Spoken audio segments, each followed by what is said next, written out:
ಸಂಖ್ಯಾಕಾಂಡ ಅಧ್ಯಾಯ 32. ರೂಬೇನ್ ಕುಲದವರಿಗೂ ಗಾದ್ ಕುಲದವರಿಗೂ ಬಹಳ ದನಕುರಿಗಳಾಗಿದ್ದವು. ಯಗ್ಜೇರ್ ಹಾಗೂ ಗಿಲ್ಯಾದ್ ಪ್ರದೇಶಗಳು ದನಕುರಿಗಳ ಮೇವಿಗೆ ತಕ್ಕ ಸ್ಥಳ ಎಂದು ಅವರು ನೋಡಿ ತಿಳಿದುಕೊಂಡರು. ಮೋಶೆ ಮತ್ತು ಮಹಾಯಾಜಕ ಎಲಾಜರ್ ಇವರ ಬಳಿಗೂ ಸಮಾಜದ ಮುಖಂಡರ ಬಳಿಗೂ ಅವರು ಬಂದು, ಸರ್ವೇಶ್ವರ ಸ್ವಾಮಿ ಇಸ್ರಾಯೇಲರಿಗೆ ಅಧೀನಪಡಿಸುವ ಈ ಪ್ರದೇಶ, ಅಂದರೆ ಅಟಾರೋತ್, ದಿಬೋನ್, ಯಗ್ಜೇರ್, ನಿಮ್ರಾ, ಎಷ್ಬೋನ್, ಎಲೆಯಾಲೆ, ಸೆಬಾಮ್, ನೆಬೋ, ಬಿಯೋನ್ ಎಂಬ ಪಟ್ಟಣಗಳನ್ನು ಒಳಗೊಂಡ ಈ ಪ್ರದೇಶ ದನಕುರಿಗಳ ಮೇವಿಗೆ ಹುಲುಸಾದ ಪ್ರದೇಶ. ನಿಮ್ಮ ದಾಸರಾದ ನಮಗೆ ಬಹಳ ದನಕುರಿಗಳಿವೆ. ಆದ ಕಾರಣ ದಾಸರಾದ ನಮ್ಮ ಮೇಲೆ ದಯವಿಟ್ಟು ನಮ್ಮನ್ನು ಜೋರ್ಡಾನ್ ನದಿಯ ಆಚೆಗೆ ಬರಮಾಡಬೇಡಿ, ಈ ಪ್ರದೇಶವನ್ನೇ ಸೊತ್ತಾಗಿ ಕೊಡಿ ಎಂದು ಕೇಳಿಕೊಂಡರು. ಅವರಿಗೆ ಮೋಶೆ, ನಿಮ್ಮ ಬಂಧು ಬಳಗದವರು ಯುದ್ಧಕ್ಕೆ ಹೊರಡುವಾಗ ನೀವು ಇಲ್ಲೇ ಕೂತಿರಬೇಕೆನ್ನುತ್ತೀರೋ? ಸರ್ವೇಶ್ವರ ಇಸ್ರಾಯೇಲರಿಗೆ ಕೊಟ್ಟ ನಾಡಿಗೆ ಅವರು ಹೋಗದಂತೆ ನೀವೇಕೆ ಅವರಿಗೆ ಅಧೈರ್ಯವನ್ನು ಹುಟ್ಟಿಸುತ್ತೀರಿ? ಆ ನಾಡನ್ನು ನೋಡಿಕೊಂಡು ಬರುವುದಕ್ಕೆ ನಾನು ಕಾದೇಶ್ ಬರ್ನೇಯದಿಂದ ನಿಮ್ಮ ಪೂರ್ವಜರನ್ನು ಕಳುಹಿಸಿದಾಗ ಅವರೂ ಹಾಗೆಯೇ ಮಾಡಿದರು. ಅವರು ಎಷ್ಕೋಲ್ ಕಣಿವೆಗೆ ಬಂದು ಆ ನಾಡನ್ನು ನೋಡಿ ಇಸ್ರಾಯೇಲರಿಗೆ ಅಧೈರ್ಯವನ್ನು ಹುಟ್ಟಿಸಿದರು. ಆದ್ದರಿಂದ ಇಸ್ರಾಯೇಲರು ತಮಗೆ ಸರ್ವೇಶ್ವರ ವಾಗ್ದಾನ ಮಾಡಿದ ನಾಡಿಗೆ ಹೋಗಲೇ ಇಲ್ಲ. ಆಗ ಸರ್ವೇಶ್ವರ ಕೋಪಗೊಂಡು ಈಜಿಪ್ಟ್ ದೇಶದಿಂದ ಹೊರಬಂದ ಈ ಜನರಲ್ಲಿ ಕೆನಿಜ್ಜಿಯನಾದ ಯೆಫೆಯನ ಮಗ ಕಾಲೇಬನು ಮತ್ತು ನೂನನ ಮಗ ಯೆಹೋಶುವನು, ಇವರಿಬ್ಬರೇ ಹೊರತಾಗಿ ಯಾರೂ ನನ್ನನ್ನು ಪೂರ್ಣ ಮನಸ್ಸಿನಿಂದ ಅನುಸರಿಸದೆ ಹೋದರು.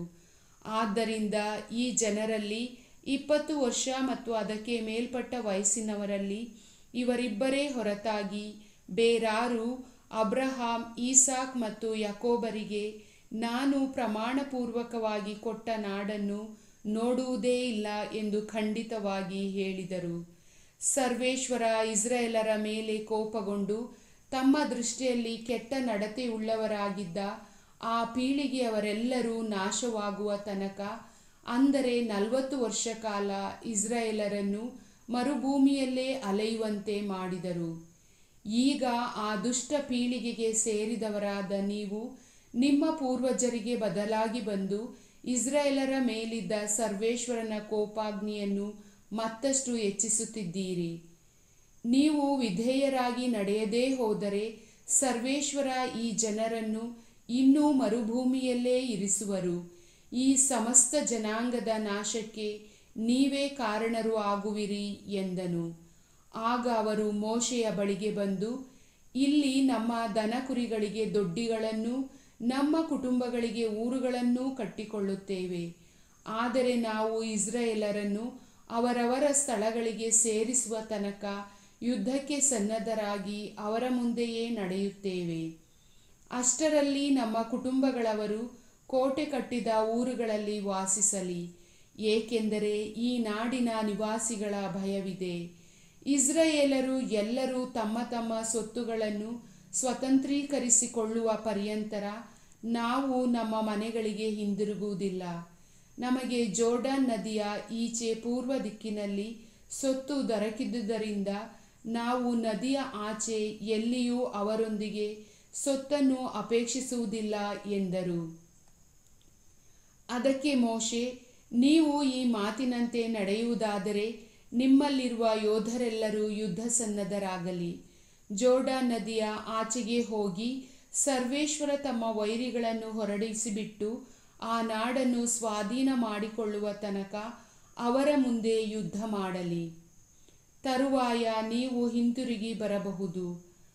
ಆಗ ಸರ್ವೇಶ್ವರನ ಮುಂದೆ ಇಸ್ರಾಯೇಲರ ಮುಂದೆ ನಿರ್ದೋಷಿಗಳಾಗಿರುವಿರಿ. ಮಾತ್ರವಲ್ಲ, ಈ ಪ್ರದೇಶ ಸರ್ವೇಶ್ವರನ ಸನ್ನಿಧಿಯಲ್ಲೇ ನಿಮಗೆ ಸೇರಿದ ಸೊತ್ತಾಗುವುದು. ನೀವು ಹಾಗೇನಾದರೂ ಮಾಡದೇ ಹೋದರೆ ಸರ್ವೇಶ್ವರನಿಗೆ ವಿರುದ್ಧ ಪಾಪ ಮಾಡಿದವರಾಗುವಿರಿ. ನಿಮ್ಮನ್ನು ದಂಡಿಸುವ ತನಕ ನಿಮ್ಮ ಪಾಪ ನಿಮ್ಮ ಬೆನ್ನೆತ್ತಿ ಬರುವುದೆಂದು ತಿಳಿದಿರಿ. ನಿಮ್ಮ ಕುಟುಂಬಗಳಿಗಾಗಿ ಊರುಗಳನ್ನು, ನಿಮ್ಮ ದನ ಕುರಿಗಳಿಗಾಗಿ ದೊಡ್ಡಿಗಳನ್ನು ಕಟ್ಟಿಕೊಂಡು ನಿಮ್ಮ ಮಾತಿನಂತೆ ನಡೆದುಕೊಳ್ಳಿ ಎಂದನು. ಅದಕ್ಕೆ ಗಾದ್ಯರು ಹಾಗೂ ರುಬೇನ್ಯರು, ಒಡೆಯ, ನಿಮ್ಮ ಅಪ್ಪಣೆಯಂತೆಯೇ ದಾಸರಾದ ನಾವು ಮಾಡುತ್ತೇವೆ. ನಮ್ಮ ಮಡದಿ ಮಕ್ಕಳು, ದನ ಕುರಿಗಳು ಇಲ್ಲೇ ಗಿಲ್ಯಾದ್ ನಾಡಿನ ಊರುಗಳಲ್ಲಿರಲಿ. ನಿಮ್ಮ ದಾಸರಾದ ನಮ್ಮಲ್ಲಿ ಯುದ್ಧ ಸನ್ನದ್ಧರೆಲ್ಲರೂ ತಮ್ಮ ಅಪ್ಪಣೆಯ ಮೇರೆಗೆ ಸರ್ವೇಶ್ವರನ ಸಮ್ಮುಖದಲ್ಲೇ ಮುನ್ನಡೆದು ನದಿಯನ್ನು ದಾಟಿ ಯುದ್ಧ ಮಾಡುತ್ತೇವೆ ಎಂದು ಉತ್ತರ ಕೊಟ್ಟರು. ಮೋಶೆ ಅವರ ಬಗ್ಗೆ ಮಹಾಯಾಜಕ ಎಲಾಜರನಿಗೂ ನೂನನ ಮಗನಾದ ಯೆಹೋಶುವನಿಗೂ ಹಾಗೂ ಇಸ್ರಾಯೇಲರ ಕುಲನಾಯಕರಿಗೂ ಹೀಗೆಂದು ಆಜ್ಞೆ ಮಾಡಿದನು. ಗಾದ್ಯರಲ್ಲೂ ರುಬೇನ್ಯರಲ್ಲೂ ಯುದ್ಧ ಸನ್ನದ್ಧರಾದವರೆಲ್ಲರೂ ನಿಮ್ಮೊಡನೆ ಜೋರ್ಡಾನ್ ನದಿಯನ್ನು ದಾಟಿ ಸರ್ವೇಶ್ವರನ ಸಮ್ಮುಖದಲ್ಲಿ ಯುದ್ಧ ಮಾಡಿದ್ದೇ ಆದರೆ ಕಾನಾನ್ ನಾಡು ನಿಮ್ಮ ಸ್ವಾಧೀನಕ್ಕೆ ಬಂದಾಗ ನೀವು ಗಿಲ್ಯಾದ್ ಪ್ರದೇಶವನ್ನು ಅವರಿಗೆ ಸ್ವತ್ತಾಗಿ ಕೊಡಿ. ಆದರೆ ಅವರು ನಿಮ್ಮೊಡನೆ ಯುದ್ಧಕ್ಕೆ ಹೋಗದಿದ್ದರೆ ಕಾನಾನ್ ನಾಡಿನಲ್ಲೇ ಅವರಿಗೆ ಸ್ವತ್ತು ಸಿಗಲಿ. ಅದಕ್ಕೆ ಗಾದ್ಯರು ಹಾಗೂ ರುಬೇನ್ಯರು ಒಪ್ಪಿಕೊಂಡರು. ನಿಮ್ಮ ದಾಸರಾದ ನಮಗೆ ಸರ್ವೇಶ್ವರ ಆಜ್ಞಾಪಿಸಿದಂತೆಯೇ ಮಾಡುತ್ತೇವೆ. ಸರ್ವೇಶ್ವರನ ಸಮ್ಮುಖದಲ್ಲಿ ಯುದ್ಧ ಸನ್ನದ್ಧರಾಗಿ ಕಾನಾನ್ ನಾಡಿಗೆ ಹೊರಡುತ್ತೇವೆ. ಜೋರ್ಡಾನ್ ನದಿಯ ಈಚೆಯೇ ನಮಗೆ ಆಸ್ತಿ ದೊರಕಬೇಕು ಎಂದು ಹೇಳಿದರು. ಹೀಗೆ ಮೋಶೆ ಗಾದ್ಯರಿಗೂ ರುಬೇನ್ಯರಿಗೂ ಹಾಗೂ ಜೋಸೇಫನ ಮಗನಾದ ಮನಸ್ಸೆಯ ಕುಲದ ಅರ್ಧ ಜನರಿಗೂ ಅಮೋರಿಯರ ಅರಸನಾದ ಸಿಹೋನನ ರಾಜ್ಯವನ್ನು, ಬಾಷಾನಿನ ಅರಸನಾದ ಓಗನ ರಾಜ್ಯವನ್ನು, ಅವುಗಳ ಎಲ್ಲ ಊರುಗಳನ್ನು ಮತ್ತು ಆ ಊರುಗಳಿಗೆ ಸೇರಿದ ಎಲ್ಲ ಭೂಮಿಗಳನ್ನು ಕೊಟ್ಟನು.